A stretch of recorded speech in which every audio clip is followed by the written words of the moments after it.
There are a lot of historic buildings in downtown Providence, Rhode Island. But there's one that's much different than the others. And that's where we're heading right now. Welcome to WEYBOSSET Street. Pretty nice little stretch here, right? We've got a weird piece of history here. It's somewhat abandoned, there's nothing behind the front door, and it's also an art installation. If you're from here, I know you're already thinking, oh my god, typical Rhode Island. We will get to that, but first, there's some history we have to appreciate here. So, welcome to the Providence National Bank facade.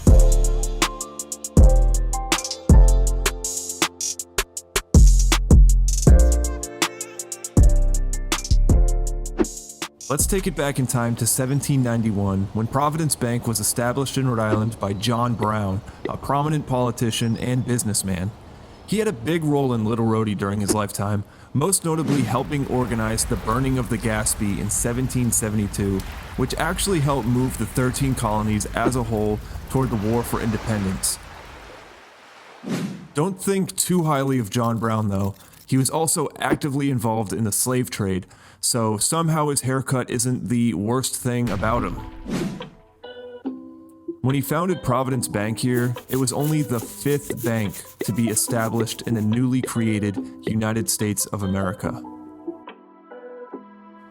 In 1801, they moved to their new headquarters on South Main Street, and in 1865 it became a federally chartered bank, a year after President Abraham Lincoln signed a new law allowing banks to use national in their names. Thus, Providence National Bank. Fast forward a few years to 1929, when on the eve of the Great Depression, the bank moved into its final home on Westminster Street. We're looking at the original front of the bank here. Let me show you what I mean. The bank took up most of this block here. This original entrance was right here, and the facade that is still standing today is right here, and was constructed in 1950 when the building was expanded. So for a while, this bank actually had 2 pretty ornate entrances. A view from the nearby Superman building shows the odd shape of the bank here. That same view today looks pretty similar, just minus an entire building.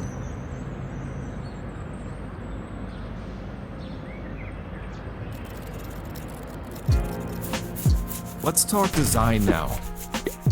This colonial revival style of architecture was designed by Wallace E. Howe.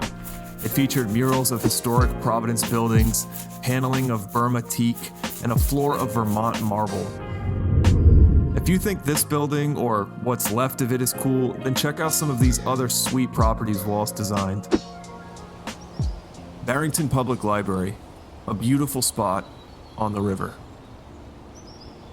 Primrose Hill Elementary School, also in Barrington. Rochambeau Library in Providence. Or St. Martin's Church, also in Providence. If you can't tell, Wallace loved Rhode Island, so his work is all over the place here. Back to the bank though. Soon after the facade was completed, in 1951, Providence National acquired another big Rhode Island lender, Union Trust, and changed its name to Providence Union National Bank and Trust. Finally, the company merged with another bank, Industrial Trust, to create Industrial National Bank. Sound familiar? That's because Industrial Bank were the original owners of what's known as the Superman building in Providence, which is right behind the facade and is also abandoned. Pretty crazy, right? But that's a story for another time. I mentioned that the facade today is an art installation, which is an awesome way to repurpose abandoned structures.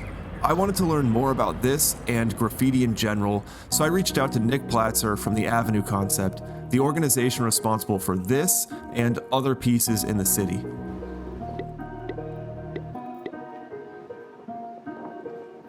Are we rolling?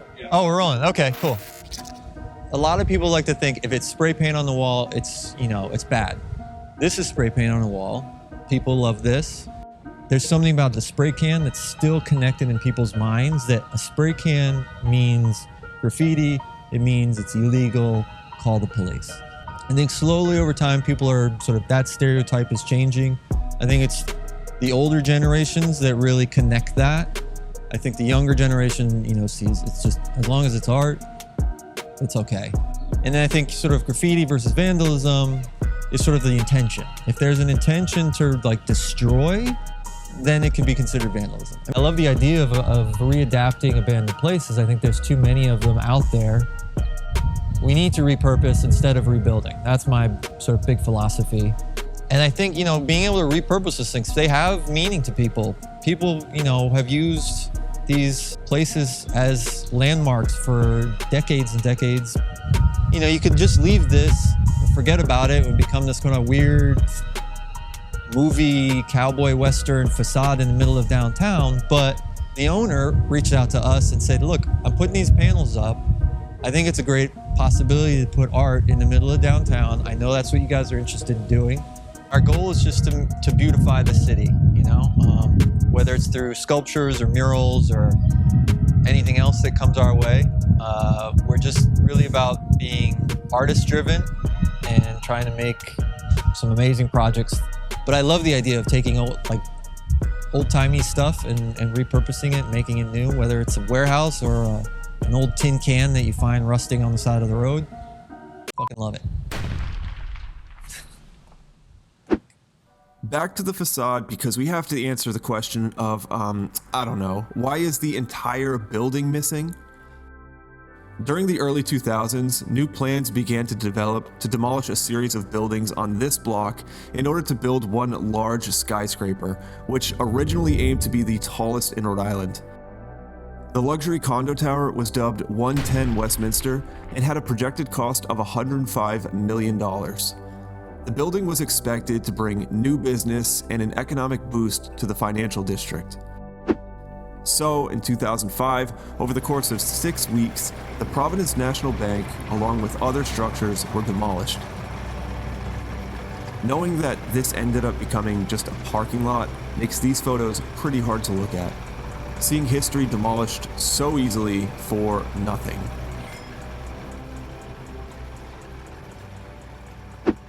The WEYBOSSET facade was preserved with plans to incorporate it into the new building. Within months though, the brass doors and other architectural remnants were stolen. As with many development plans, the recession completely pulled the plug on this project in 2007. Delays in permitting and failed financing led the developers to abandon the project and eventually Providence, leaving the site with another parking lot in the heart of downtown. When the development plans fell through, the owner wanted to demolish the remaining facade in order to not pay for its maintenance. But the contract on the building prohibited this from happening, so there it stands today. While the facade is still standing now, there are no plans for the property other than to park cars on it.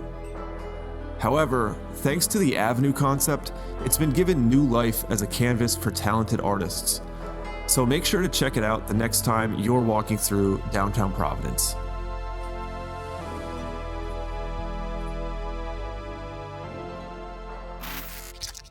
I had to rescue a pigeon from here when we were painting this mural. It was like flapping around with one wing. And I was like, what do I do? I called up animal rescue and they're like, we don't take pigeons. I was like, I'm not gonna just murder it. I'm gonna sit here, watch it die. What do you? And they're like, I think in North Kingstown, there's one sanctuary that will take pigeons. I drove it all the way out to fucking Kingstown. I was like, I was like, I got a pigeon. They're like, all right. Everyone here's like, Nick, it's a fucking pigeon. And I was like, oh, you're still recording? All right. Rescue the pigeon. I rescued your brother. Or sister, I don't know. To see more interesting abandoned places like this, you can check out the rest of my Abandoned from Above series on my channel right now.